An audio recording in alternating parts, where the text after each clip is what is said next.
So that was really inspiring and education. I mean, how entrepreneurial is that approach? And so it underscores the thing that I've noticed since coming here, which is that there are so many threads that are weaving in and out of the conversations here. And I want to try to capture some of those. But first I have to admit that I was a little bit unnerved about coming here. It's a long plane ride, it's 5 hours. It gave me plenty of time to work. In fact, I was looking through my remarks and Sarah Vermillion Echo Hawk looked at it and said, "What, you're writing a book?" And I said, "You're worse than Mike." And she was talking about Roberts. And I said, "Oh no, please don't say that." Because Mike Roberts is deathly afraid of something, which is that both our mothers are from Grants Pass, Oregon, and he's so scared that we're related somehow.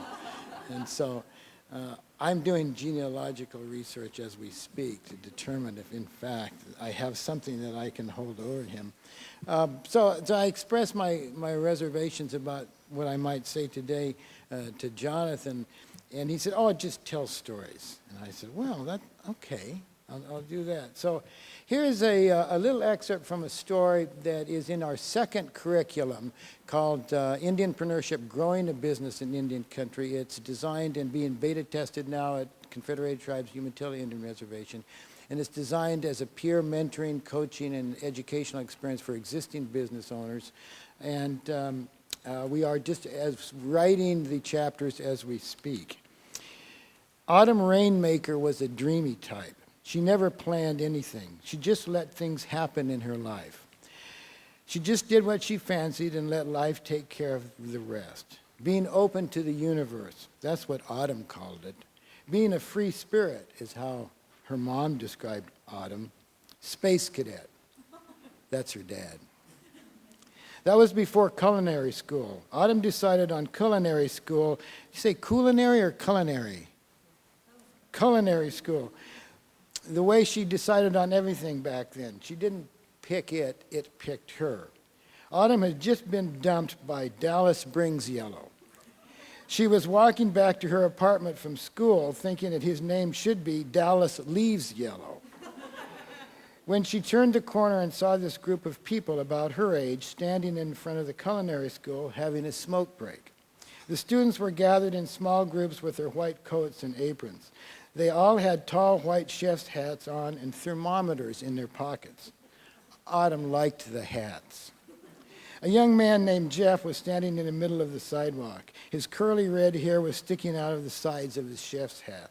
Autumn slowed down to move around him, and then she just stopped. She looked up into his piercing blue eyes. Tears began to well up, and she tried to hold them back by concentrating on the thermometer in his pocket. She recovered quickly. "Hi, could I bum a cigarette?" That's how it started. And now, she was in her third year of being the proud owner of Raindrops Catering. Much has changed in the last 3 years that Autumn had been totally open to. Jeff didn't last long. He left culinary school to become an electrician with his dad. Autumn was totally okay with that. She quit Jeff on the same day she quit smoking. It wasn't something that she planned to do. It just seemed like the right thing to do. Get up in the morning, say goodbye to Jeff and bad breath, and start a business. That was her dream, start a business. It quickly became an obsession. Now, Autumn's dilemma is discussed in the curriculum as with a series of questions, and then there's a conclusion at the end of the chapter.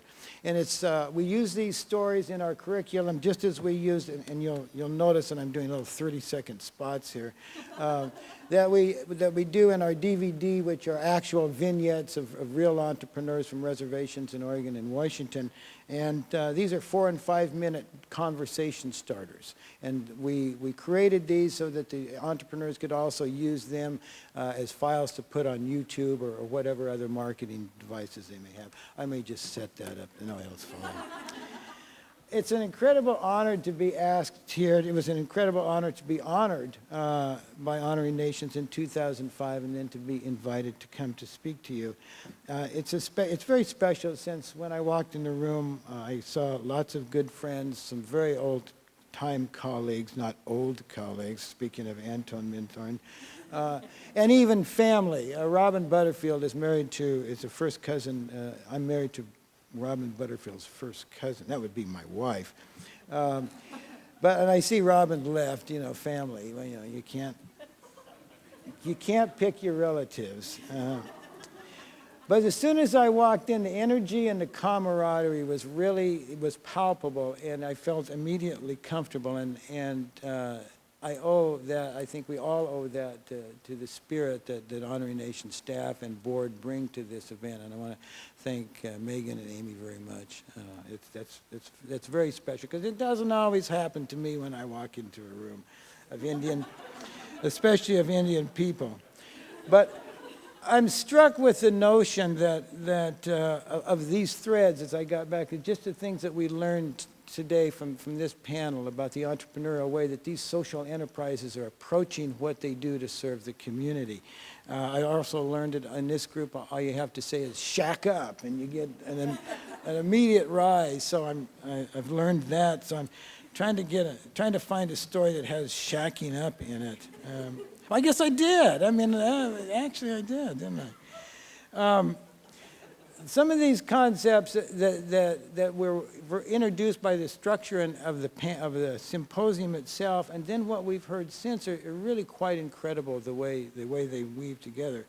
It underscores the importance of gathering together to see how these threads would weave in and out, how they connect and how they divide, how they might be woven together to create a basket or a blanket of ideas we might take from here for our own use. The metaphor of the blanket reminds me of Pendleton, and Pendleton reminds me of my second and in many ways my adopted home, the Umatilla Indian Reservation. And as I flew over that territory yesterday, I was reminded of many things, but this week I was particularly reminded foremost of the Pendleton Roundup. Anton is laughing as we speak. When I came to the Umatilla Indian Reservation to work as the fourth tribal employee and its first non-Indian, it was 1973. It was not far from the 60s, protest, Black Panthers, AIM, peace and love, and contradiction. It was a time of activism in which many people seeking transformation in themselves, in their institutions, in the world. It was that, with that kind of lens, as an activist-oriented person, that I first viewed the Pendleton Roundup. The press of cowboys and Indians, the Indian encampment next to the rodeo grounds, the Happy Canyon pageant, which is, if you have, anybody seen, how many have seen the Happy Canyon pageant? It's a Wild West extravaganza with real horses, real cowboys, real Indians, white people dressed up like Chinese coolies, tiptoeing like chipmunks with made-up buck teeth and squinty eyes. The locals at the rodeo leaving the stands to go to the letter buck room when the Indians came into the arena to dance. The year before, on the basis of the complaints from the Humane Society, they had enlarged the pens for the rodeo stock and took the space out of the Indian encampment. The irony and the insult was not lost on the Indians, but they were willing to put up with a lot to be part of the show since its inception in 1910. There's a very charming story about the founders of the Pendleton Roundup who had invited the tribes from the Umatilla Reservation to participate, Anton's great-grandfather, and there was some doubt as to whether they would show up. And their arrival was announced by looking to the east and seeing a great cloud of dust as the tribes rode their horses to the event. As one tribal member opined in the Confederated Umatilla Journal, I think about the magical appearance of a large Indian village that was built in one day. From the beginning, the Indians liked the idea because it was a place for them to show and compete in Roundup events. Now, not to say that there wasn't a lot of grousing about the Roundup. In fact, when I was there, in fact, there was even some occasional rebellions, and as legend has it, or as Donald Sampson would have you believe the legend, he and his brother Curtis departed from the script one night and rode a horseback into the arena and routed their enemies, reversing the storyline, if only for one glorious, intoxicating, and probably intoxicated moment. Well, many things have changed, including my attitude towards that event. I found myself spending 4 days, all 4 days at the Roundup, supervising soccer players, selling Cokes, and watching my children play in the band, and showing off the event in all its Wild West contradictions to visiting friends and families. As Wes Greeley, a pioneer descendant and Roundup board member, said, "For years the Pendleton economy has driven the tribes. Now it's a complete reversal and turnaround." He praised in the article the leadership of the Confederated Tribes and admitted it was now the tribes that drive the economy of the county. The Confederated Tribes has been honored here in this forum a number of times. Their successes for their innovations have become economic development legend that we all hope will continue, including joint venturing with Accenture, the casino and the resort, the Umatilla Basin Project, which brought fish back to the Umatilla River under Anton's leadership, that required a lot of negotiation with non-Indian farmers and ranchers. And so, as the years pass, and this is why I'm belaboring this Roundup story, it's a long event, 4 days. And as the years pass, the evidence mounts for what Harvard and Native nations celebrate as effective tribal government development.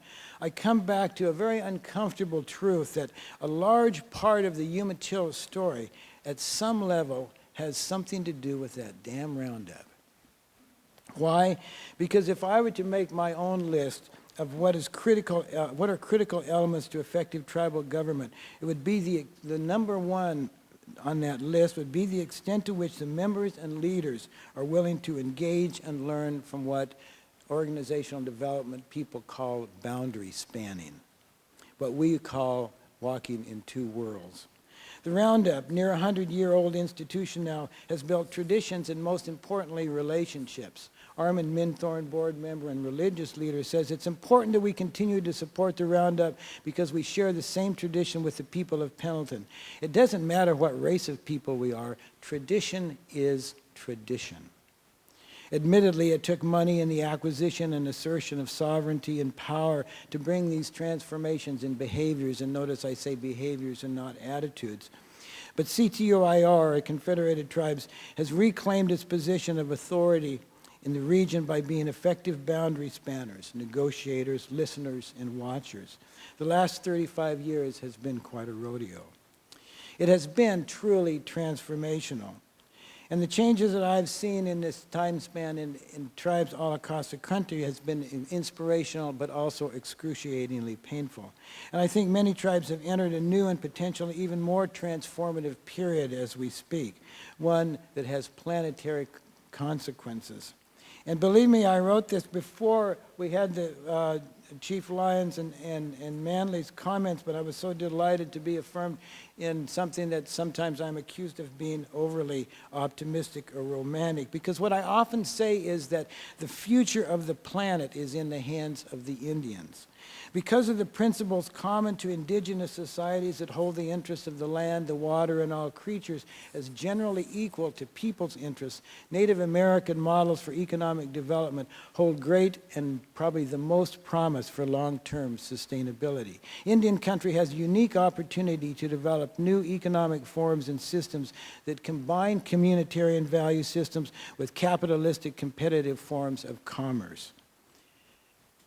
It's truly a transformative time, or the potential for this. So what does Indian country have to do to live up to this awesome responsibility?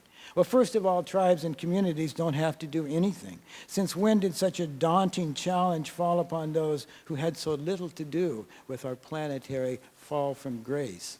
And yet Chief Lyons talked this morning about the challenges that we have faced before us with global warming, and said that it is be up to our generation, Let it not be our generation upon whose watch the world crumbles, or more accurately, drowns.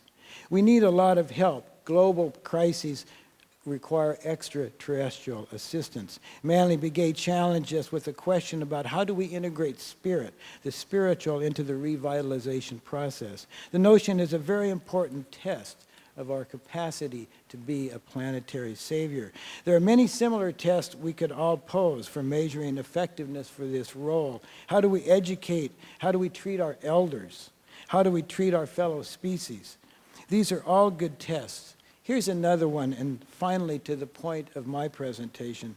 How do we reclaim the marketplace in the name of the Indian trading sector? That is, Indian trader sector. How do we treat the entrepreneur? That is a good test for a tribe's potential to write their ticket to the destiny on this destiny train. The entrepreneurs, call them private sector, small business owners, citizen-owned business traders, independent scallywags, call them whatever you like. They're used to all of it. The entrepreneurs have a very special role to play in Indian country. They are the bridge from the past to the future. I love the story about talking to modern elders about about living in the notion of living in the Pueblo, the notion of going back to go forward.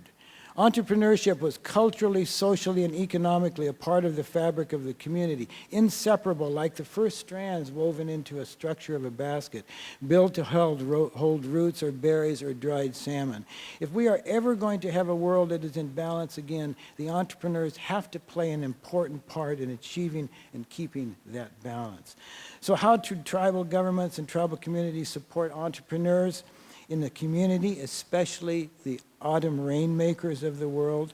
Will be one of the key tests of how Indian country will be able to transform ancient and enduring values and visions into viable and sustainable economies. If Indian country can rebalance things, it can truly save the world. But so entrepreneurs, small business owners, traders, whatever you call them, the onerous ones that come to council meetings, are pretty important, and it's quite frightening when you think about it that the future of the world might be in the hands of such scallywags.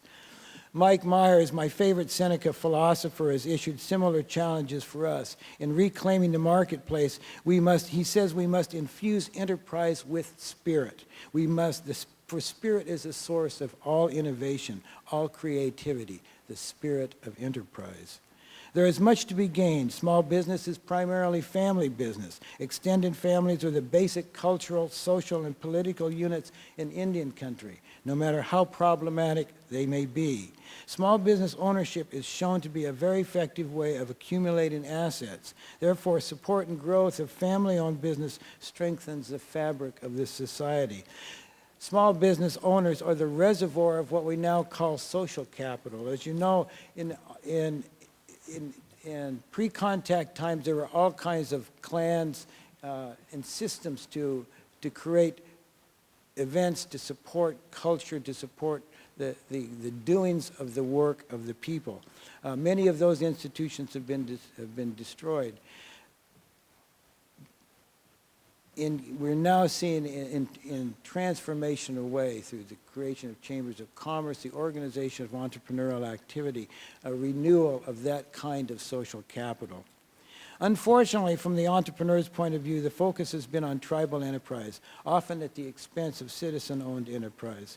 There are many good and poor reasons for this. Our job is to help tribal policymakers more informed choices in creating their economic mix. There are many useful distinctions about what is appropriate for enterprising endeavors for tribes and for citizens, and the Harvard Project has gone a long way in helping make those distinctions meaningful and outline the choices. But it's clear to me that without a vibrant trader sector, we are at risk of being just another economic engine, just running on fuel or on fumes, as Manley was talking about, subject to the irrational marketplace, hanging by slim margins to competitive advantages that are not necessarily of our own making. Now, I have no quarrel with tribal enterprises. Tribes first, last, and always, and tribal enterprises are the critical element in making the transformative changes that have to occur in tribal economies in partnership with the small business sector. The social enterprise sector is another critical element. It's not about profit, it's about entrepreneurial, it's about the spirit of enterprise in all that we do. I think we're entering an incredible, as evidenced by our panelists, incredible era in which we're seeing joint ventures and collaborations with native and non-native institutions. The CDFI example was a perfect one, or the new market tax credits. Boundary spanning must incorporate reservation and urban populations. We're seeing a trend away from, thank God, the old urban Indian dichotomy. And one of the boundary spanning activities that is making that bridge a reality is entrepreneurship and the desire for entrepreneurs to go back to their home reservations and to create economic opportunities between the centers. We must get past the old boundaries and collectively build native assets throughout the territory that can be used in all of Indian country. Keeping the homeland, nurturing and healing and growing it, but exporting the spirit of the homeland and importing the capital and using that to develop new forms of tribally controlled capital. And I'm out of time, so I'll make one other editorial comment about the notion of capital, and Sherry said it so well, is that the essence is not the nature of capital, it's who is controlling the capital. And it's up to Indian country to create their own definitions about what capital must look like and act like. It can be human capital, it can be debt capital, social capital, equity capital, non-cash capital, but ultimately it has to be native capital. And the CDFIs are wonderful things, but they're sort of being promulgated as an intervention institution rather than growing up from the source on the community level. They can be an important tool, but they have to be managed by natives changing the name of the game. We can only make transformational change with words and ideas that cause us to change our points of view, and usually that means by tapping into spirit. All of these stories that we tell at ONABEN are stories that tell us who we are and what we might gain and what we might lose. We have lots of stories to tell. Maybe some of the stories that will be passed down from generation to generation can be about how our generation saved the planet. We can only hope. And in the spirit of Roundup, let's go forward and let her buck. Thank you.